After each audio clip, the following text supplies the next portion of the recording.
3 जुलाई की बात है। बेंगलोर में एक शख्स अपने इंस्टाग्राम पर एक पोस्ट करता है। जो पोस्ट करता है वो एक तस्वीर, एक रील पोस्ट करता है। उस रील में एक अजीब से गेटअप में वो नजर आता है। गेटअप कुछ ऐसा था कि उसका चेहरा सफेद, आंखों के इर्द गिर्द काला रंग और मुंह से खून टपक रहा है। और इस रील के साथ पीछे गाना भी बज रहा है। बहुत ही मशहूर धनुष का वो गाना था, वाई दिस कोलावेरी। तो करीब 3 जुलाई की बात है ये, इस पोस्ट को डाले हुए करीब 8 दिन हो जाते हैं। 8 दिन के बाद 11 जुलाई की शाम वही शख्स अपने इंस्टाग्राम पे एक और पोस्ट डालता है। इस बार जो वो पोस्ट डालता है इसमें लिखा होता है कि इस दुनिया के लोग हमेशा चापलूस और धोखेबाज होते हैं, इसलिए मैंने इस दुनिया के लोगों को चोट पहुंचाई है। मैं सिर्फ बुरे लोगों को चोट पहुंचाता हूँ, मैंने कभी किसी अच्छे लोगों को चोट नहीं पहुंचाई। ये इंग्लिश में वो अपने इंस्टा की रील पर डालता है। और इस रील के साथ साथ वो एक न्यूज़ की क्लिप भी डालता है। और उस न्यूज़ क्लिप में जो कुछ था वो था कि बेंगलोर में 2 लोगों का कत्ल हो गया। अभी उसने डाला और ये न्यूज़ क्लिप भी डाल दी। बात आई गई हो गई। इधर बेंगलोर पुलिस सच में एक डबल मर्डर की तफ्तीश कर रही है। उस डबल मर्डर की जो ये शख्स अपने इंस्टा की रील पे डाल चुका है, उसकी खबर, और वो कुछ घंटे पहले दोनों कत्ल हुआ था। पुलिस तफ्तीश करती है। तफ्तीश करने के बाद आखिरकार पुलिस 2 लोगों के साथ साथ जिसने इस इंस्टा पे अपने अकाउंट से रील बनाई उस तक पहुंचती है। और इसके बाद एक ऐसी कहानी सामने आती है जो बेंगलोर में फिलहाल चर्चा का विषय है। 11 जुलाई की बात है। 11 जुलाई की दोपहर 3:35 पर 3 लोग मोटरसाइकिल पर सवार बेंगलुरु के एक इलाका है अमृताहल्ली, वहां पहुंचते और एक बिल्डिंग के बाहर अपनी बाइक को रोक देते हैं। इसके बाद ये तीनों लोग एक बिल्डिंग में दाखिल होते हैं। ये पूरा इलाका आसपास में रिहायशी इलाका है, लेकिन इसी इलाके के इसी बिल्डिंग में एक दफ्तर था। ये दफ्तर जिसका नाम Aeronix media private limited. Aeronix media private limited internet broadband की एक कंपनी थी और 2022 में ही शुरू हुई थी। तीनों शख्स जो थोड़ी देर पहले बाइक से उतरे वो सीधे इस कंपनी की उस दफ्तर के अंदर उस फ्लोर पे पहुंचते हैं जहां पे सारे स्टाफ बैठते हैं। उस कंपनी में दाखिल होने के बाद वो सीधे एमडी के चेंबर में जाते हैं जो मैनेजिंग डायरेक्टर है इस कंपनी एरोनिक्स मीडिया की। वहां जाने के बाद अब वो तीनों बैठ जाते और एमडी से बातचीत शुरू होती है। उस वक्त कंपनी में करीब 10 एम्प्लॉय मौजूद थे। करीब 20 मिनट तक वो तीनों अनजाने मेहमान के साथ एमडी की बातचीत होती रहती है। ठीक 20 मिनट के बाद अचानक वो तीनों उठते हैं और अपने अपने पास से चाकू तलवार निकाल लेते हैं और देखते ही देखते एमडी के ऊपर हमला करना शुरू कर देते हैं। और जब हमला शुरू करते हैं तो फिर एमडी भी चीखते चिल्लाते हैं। एमडी जिसका नाम सुब्रमण्यम है, तो वो चीखते हैं। शोर सुनकर जो एम्प्लॉय है वो उनके तरफ आते हैं, लेकिन एम्प्लॉय जब देखते हैं कि 3 शख्स जिनके हाथों में तलवार और खंजर, वो डर जाते हैं। वो आगे नहीं बढ़ते, बचाते नहीं है।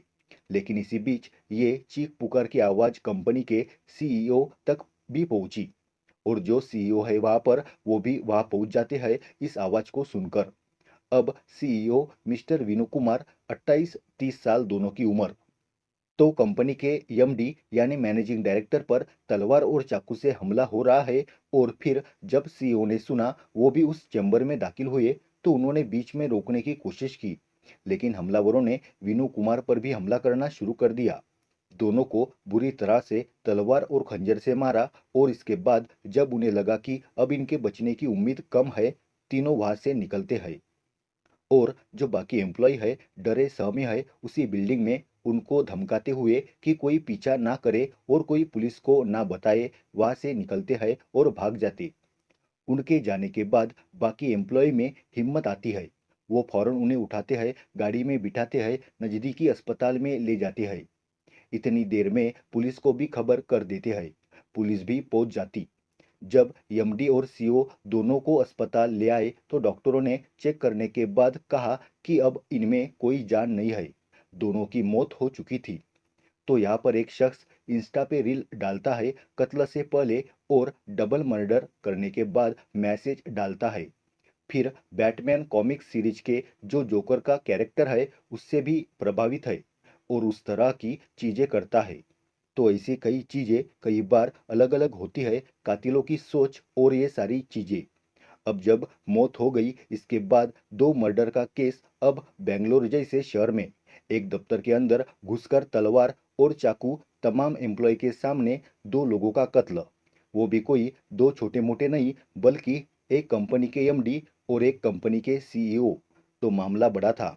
पुलिस ने फौरन मामला दर्ज किया, तफ्तीश शुरू की। तमाम कर्मचारी आई विटनेस थे, उनसे पूछताछ शुरू की। उनसे हुलिया पता चला। इत्तेफाक से उन कर्मचारियों में से एक ने बताया कि एक शख्स को वो लोग पहले से ही जानते हैं और उसका नाम शबरीश। शबरीश को इसीलिए जानते थे कि शबरीश पहले इस कंपनी में काम कर चुका है। शबरीश उर्फ फेलिक्स। तो जब ये पता चला तो अब पुलिस फेलिक्स के घर तक पहुंचती है, वहां मिलता नहीं है। बाकी दो लोगों की भी तलाश शुरू होती हुलिया के जरिए। अब पुलिस ढूंढ रही होती, मिल नहीं रहे थे, लेकिन यहाँ पे पुलिस के सामने एक नई कहानी थी कि ये फेलिक्स कि अब जब फेलिक्स की सारी कुंडली खंगाली गई तो पता चला कि उसका अपना एक अकाउंट है इंस्टाग्राम पर, रील डालता है, बहुत पॉपुलर है वो। उसका अपना यूट्यूब चैनल है जो यबजे मीडिया के नाम पर। फिर ये भी पता चला कि वो अपने आप को जोकर कहलाना पसंद करता है। वो बैटमैन की कॉमिक सीरीज में जो जोकर का कैरेक्टर है वो उसे पसंद था और वो अपने आप को उसी कैरेक्टर के तौर पर देखा करता था। और वो यही फेलिक्स था जिसने 3 जुलाई को एक रील डाली और फिर 11 जुलाई की रात को ये मैसेज डाला कि बुरे लोगों को मैं मार रहा हूँ, अच्छे लोगों को नहीं मारता। और साथ में इस डबल मर्डर की न्यूज़ क्लिप डाली थी और वो अपने आप को उसी कैरेक्टर के तौर पर देखा करता था। और वो यही फेलिक्स था जिसने 3 जुलाई को एक रील डाली और फिर 11 जुलाई की रात को ये मैसेज डाला कि बुरे लोगों को मैं मार रहा हूँ, अच्छे लोगों को नहीं मारता। और साथ में इस डबल मर्डर की न्यूज़ क्लिप डाली थी। तब फेलिक्स एक ठीक ठाक चेहरा जो सोशल मीडिया पर पॉपुलर है, दिन दहाड़े एक दफ्तर में घुसकर एक एमडी और सीईओ का कत्ल क्यों करेगा। पुलिस ने तफ्तीश करनी शुरू की।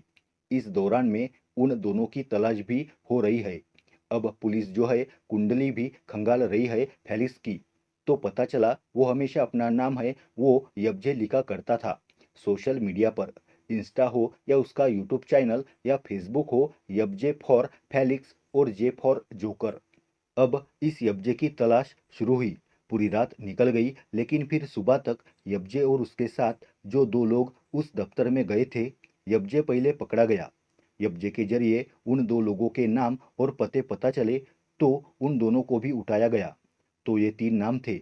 एक तो शबरीश हो गया यब्जे, दूसरा उसका साथी था विनय रेड्डी उम्र 23 साल और तीसरा था संतोष उर्फ संतू 26 साल। जब इन तीनों को गिरफ्तार किया गया तब पता चला कि इन तीनों ने ही एमडी और सीओ को मारा है। अब एक नई कहानी सामने आई और वो कहानी ये है कि पहले शबरीश इसी कंपनी में यानी कि एरोनिक्स मीडिया प्राइवेट लिमिटेड में काम करता था। बाद में उसने ये कंपनी छोड़ दी। फिर उसने अपनी एक कंपनी लॉन्च की, लेकिन कंपनी चालू करने के बावजूद इस कंपनी के साथ उसकी बिजनेस राइवलरी थी और उसी राइवलरी के चक्कर में इन लोगों में बनती नहीं थी। खास तौर पर इस कंपनी के जो एमडी थे एरोनिक्स के मिस्टर सुब्रमण्यम।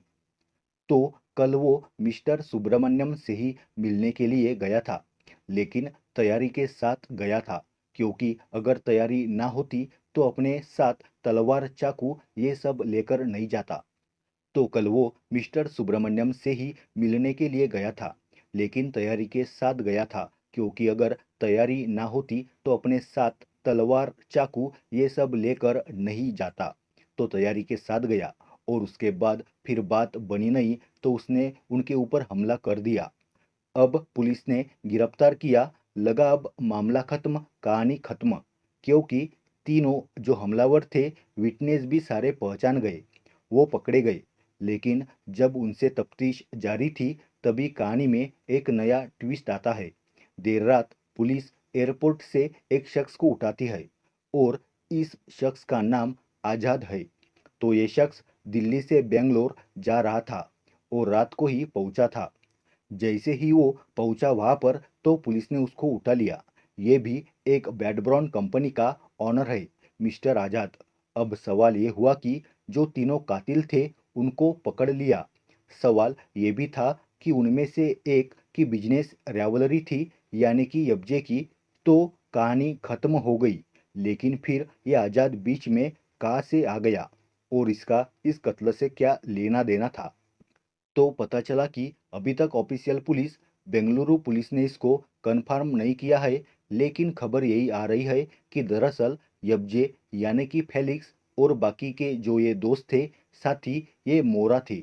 शायद इन लोगों को सुपारी दी गई थी और सुपारी देने वाला एक दूसरी कंपनी का, सेम कंपनी जिस एरोनिक्स मीडिया लिमिटेड जो काम करती थी, यानी कि इंटरनेट ब्रॉडबैंड, वैसी ही कंपनी उसकी थी।